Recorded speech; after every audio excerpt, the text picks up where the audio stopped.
anxious for answers from the chairperson of the Electoral Commission as the returning officer of the December 2020 presidential elections. Ghanaians were hoping to hear her testify, and many are still baffled by the refusal of Mrs. Jean Mensah to be held to account by testifying in this case, unfortunately with the unanimous agreement of the justices of the Supreme Court. The vital part of the process to establish the truth and hold Mrs. Mensah accountable was blocked time and again by a protective cordon and firewall that I'm sure has confounded many Ghanaians. The refusal of this chairperson is in sharp contrast to the readiness with which Dr. Kwadwo Afari-Gyan, then chairman of the Electoral Commission, willingly testified in the 2013 election petition filed by then candidate Nana Akufo-Addo of the MPP. Speaking as a Ghanaian with no legal training, I believe that the refusal of the Electoral Commission chairperson to testify in this election petition leaves a very bad precedent for the future.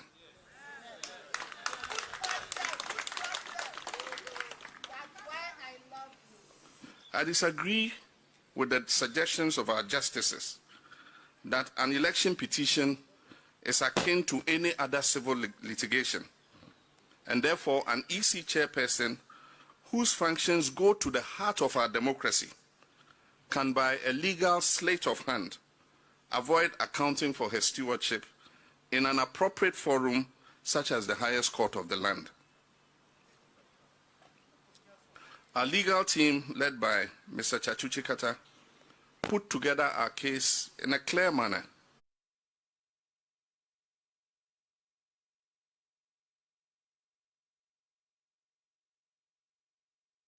Which left no one in doubt about the issues that were at stake. Apart from seeking to ensure compliance with the Constitution and for the true choice of the people of Ghana to be respected, the petition sought to provide opportunity for transparency and accountability in the management of our electoral process. But no one who followed the proceedings of the Supreme Court will be surprised with the judgment pronounced a few hours ago. Much as I'm aware that we are legally bound by the decision of the highest court of the land, the Supreme Court of Ghana, I disagree with the process of the trial and the ruling of the court.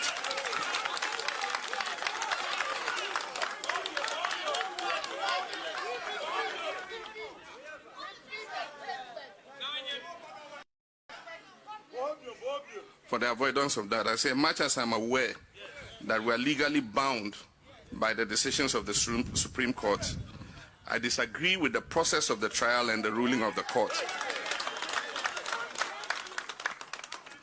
Ladies and gentlemen, our 1992 Constitution says very directly in Article 125, Section 1, that justice emanates from the people and shall be administered in the name of the Republic by the judiciary, which shall be independent and subject only to this Constitution. I believe that law should not be an instrument for partisan purposes. I also believe that the rule of law should mean one rule for all. What anchors the rule of law is equality and fairness to all, irrespective of creed, background, or political coloration. Justice, we must remember, is rooted in moral foundations. Ghanaians will always remember that moment when my lead counsel, Mr. Chachuchi Kata, quoted from the Holy Bible, urging the justices of the Supreme Court to be faithful to their judicial oath and their conscience, only for the lawyer representing the second respondent to argue for the exclusion of God in this matter. And yet in the courts of Ghana, including the Supreme Court, we swear on the Bible or the cross, as we also do with the Holy Quran, to speak the truth and nothing but the truth.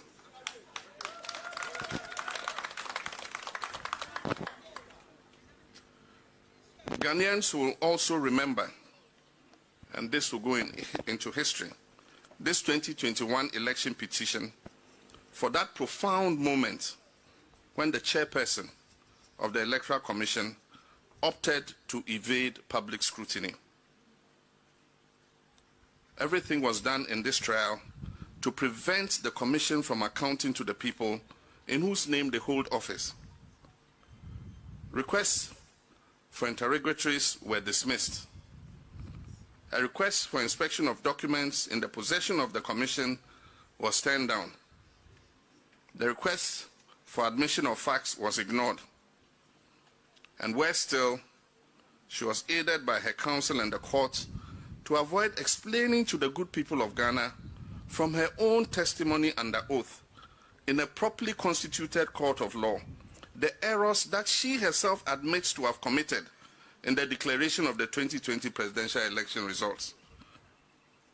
This is a clear stab in the heart of transparency and accountability to the sovereign people of Ghana. Whatever the reasons for not allowing Mrs. Jane Mensah to testify or answer any questions, it leaves an embarrassing stain not only on our justice delivery system, but also on our nation's electoral system, which has deepened the grave doubts harbored by many Ghanaians about the true outcome of the December 2020 presidential elections. Ladies and gentlemen, the motto of Ghana's Electoral Commission is transparency, fairness, and integrity. Principles that the key actors of the Electoral Commission clearly failed to live up to on this occasion. The refusal to account to Ghanaians further sets the worrying precedent, and I do really worry about this dangerous precedent that may allow other heads of state institutions to adopt an approach of opacity and non-accountability in their work, just because they know they can rely on unconvincing interpretations of our laws to shield them from scrutiny in the near future when they are held to account. I hope and pray that time will prove me wrong. There's a famous legal maxim brought into common use by Lord Chief Justice Hewart in 1924, that justice must not only be done, but should manifestly and undoubtedly be seen to be done. While judgment was given in this petition, it cannot be said by many to have been seen to be done by the constant unanimous strictures placed on the petitioner in laying out his case. I followed the proceedings of this petition and listened to the testimony of our General Secretary, Johnson Asiedu Nketia, from beginning to end. I'm quite alarmed at the mutilation of his testimony in the Supreme Court ruling. Indeed, the ruling I heard today virtually makes our witness, Johnson Asiedu Nketia, appear like the star witness of the first and second respondents.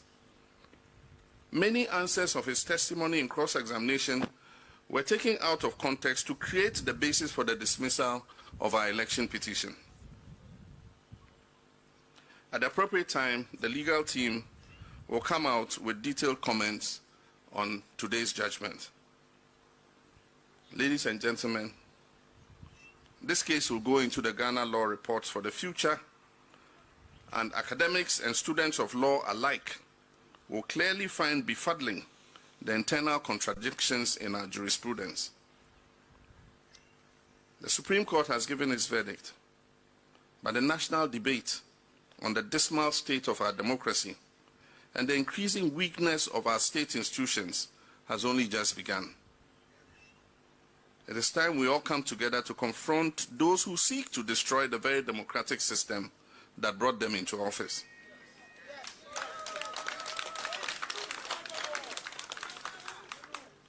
It is our patriotic duty to do so. Ladies and gentlemen, it bears reiterating that our grievances with the conduct of the 2020 elections was not limited to just the presidential elections.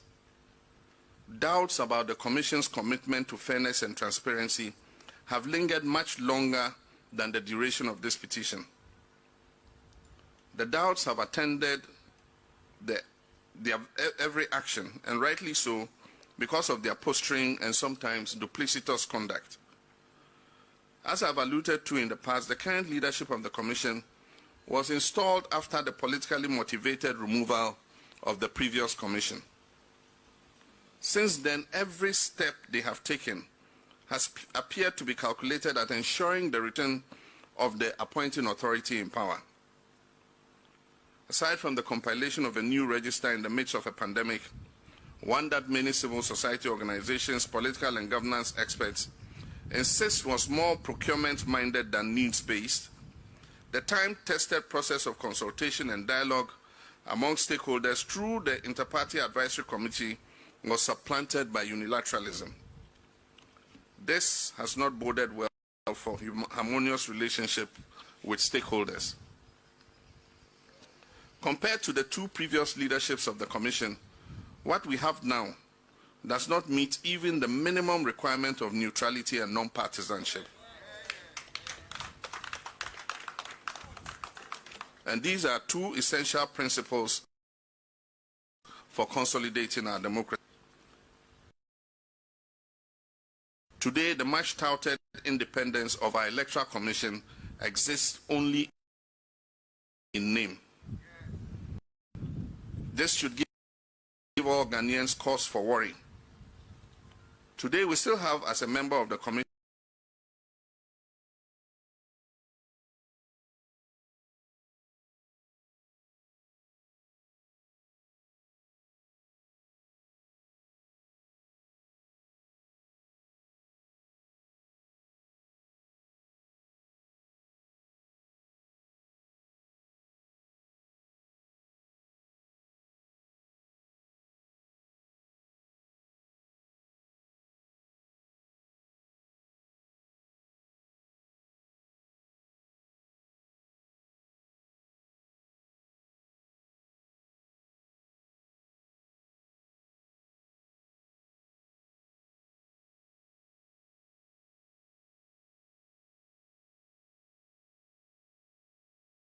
done by previous commissioners could have addressed the issues and righted the wrongs in order to make court actions completely unnecessary.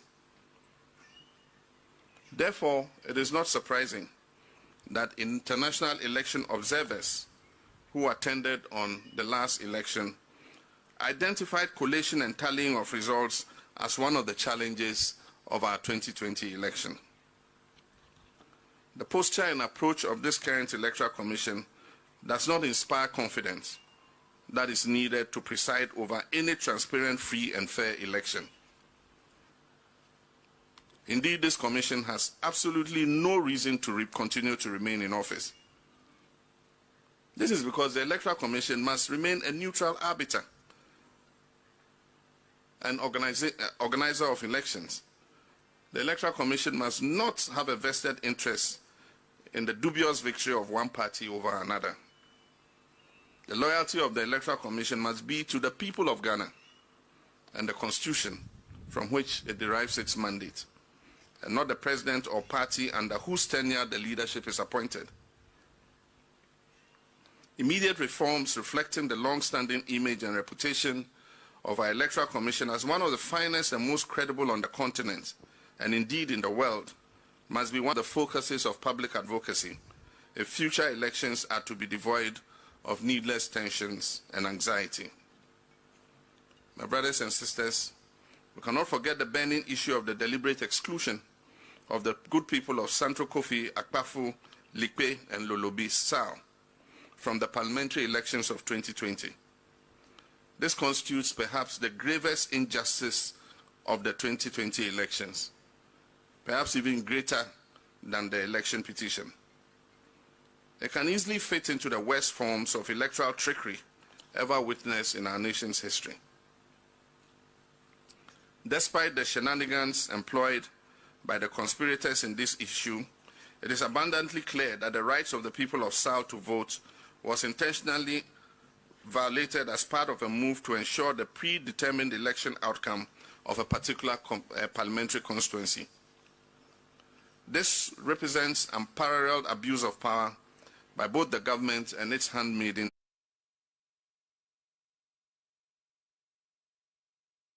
the Electoral Commission, to influence the outcome of the parliamentary election in that constituency. It is even more staggering that no one has stepped forward to take responsibility for this unjustifiable action, nor indicated any clear remedy for the harm that has been caused the good people of Sao. We cannot, as a people, countenance this kind of gerrymandering and chicanery in our politics. We must, with one accord, demand immediate resolution of the impasse in the Sao area and take urgent steps to afford the people their right to vote and be represented in Ghana's parliament. My brothers and sisters, we entered the 2020 elections against an incumbent that was determined to abuse power and misuse state resources and institutions to achieve an electoral victory.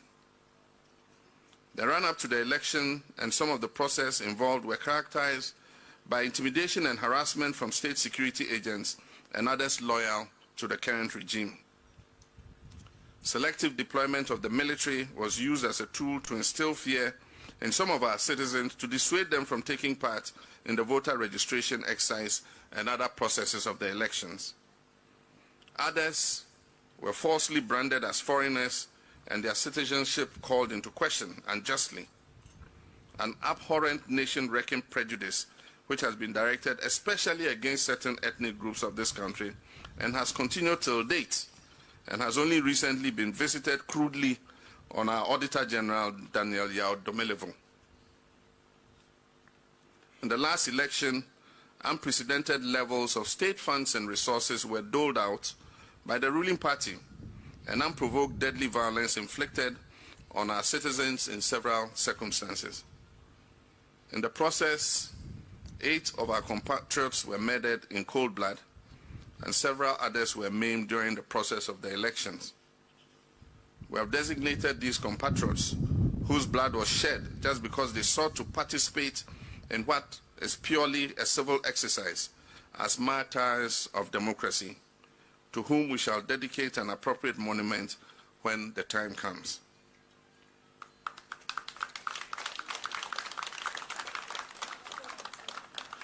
I hope we can count on all well-meaning Ghanaians to support our efforts to bring the perpetrators of these murders to justice. Never must a government be allowed to turn the simple process of an election into a bloodbath. Never must impunity of this magnitude be allowed to fester in our democracy. Our independence and the current democracy we enjoy were fought for and attained through the sacrifice and blood of our founding fathers, mothers, and our compatriots. Never must we accept convenience over principle. I take this opportunity to express my deep-seated appreciation to our lawyers, led by the colossus of a legal mind, Chachu Chikata, for a valiant fight which has won the admiration of many. Against considerable odds, they persisted and drove home our point in a manner that convinced all fair-minded observers the just course we had embarked on. I express similar gratitude to all who played diverse roles in putting our case together. I salute our 3 key witnesses, our General Secretary, Johnson Asiedu Nketia, Dr. Michael Pesa-White, and Rojo Metal Nunu, for helping to unravel a part of the untold story of the flawed 2020 elections. I also wish to place on record that the services rendered to me by my legal team in this petition was gratis, meaning free of charge. We may not have been successful, but your hard work and sacrifice will not go unheralded when the full story of the 2020 election petition is told. I'm very much aware that there are millions watching and listening to me who are also disappointed at the outcome of this case. For those millions like myself who held out hope that our democracy would be advanced by the process and outcome of this petition, you must be disappointed. But I encourage you to hold your heads up high and channel your disappointment into hard work that will ensure that come the next election, we'll achieve a truly transparent and fair election which all of us as Ghanaians can be proud of. To all my compatriots and supporters, we may have lost the temporary battle of the 2020 election and the petition that has followed. But the larger struggle to create a society that lives up to our national motto of freedom and justice still rages on. It is a struggle that requires even more commitment than before, and it is one that we will not shirk from until our patriotic aim is achieved. To the millions of NDC supporters who have stood by me, my running mate, Professor Nana Jenopokwa Jimang, our national chairman, our general secretary, our campaign chairman, functional executive committee members, national executive committee members, our parliamentary candidates, our sponsors who were very generous to us during the campaign, and all activists and supporters who gave us their all and all their efforts in the hope that we'll win and form the next government to save our nation and meet your aspirations.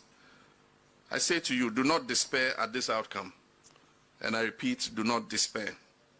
Never, ever lose hope. We achieved an impressive showing in the last election. And despite the intimidation, the obscene abuse of incumbency advantage, and the massive use of state funds and resources, we can be proud that we gave it our best. Our achievement has become a stepping stone on which the NDC can build to secure victory in the next elections. The NDC will survive and grow from strength to strength. The sun may have set on our hopes for the just ended election today, but it will rise again tomorrow, and it will illuminate our paths to a better outcome the next time round. To the Council of Elders, members of the National Executive Committee of the NDC, the Functional Executive Election 2020 campaign team, my staff, party executives at all levels, volunteers, polling agents, and all who played roles in our campaign, no matter how small, I say I thank you from the bottom of my heart.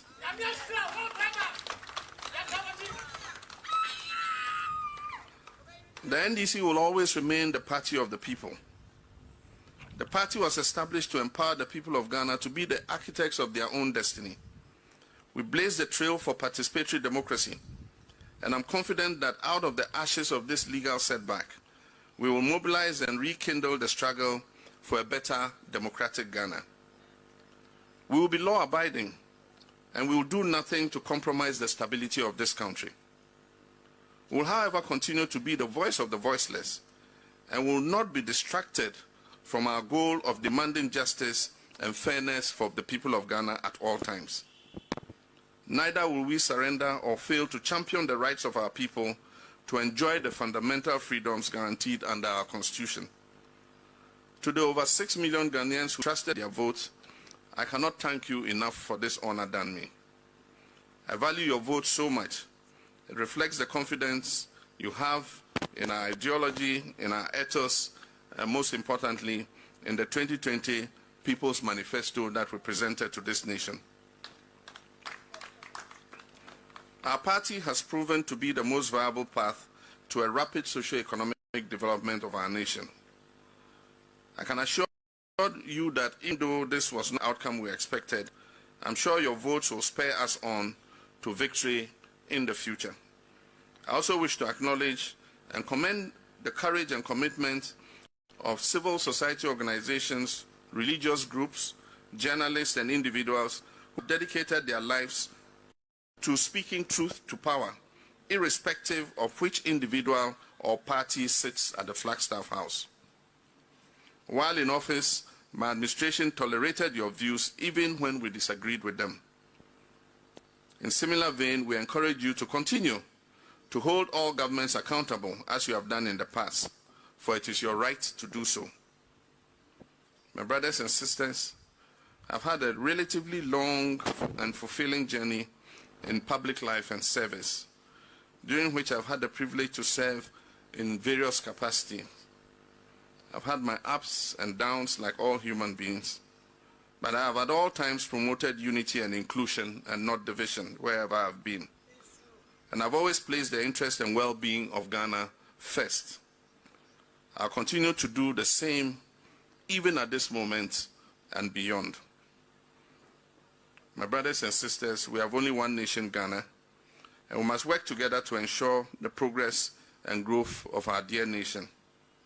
We can only do this if we ensure equality, freedom, and justice for all our citizens. Long live the NDC. Long live Ghana. I thank you all for your kind attention, and may God continue to bless our homeland, Ghana. Thank you very much. God bless you.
You made when I was afraid.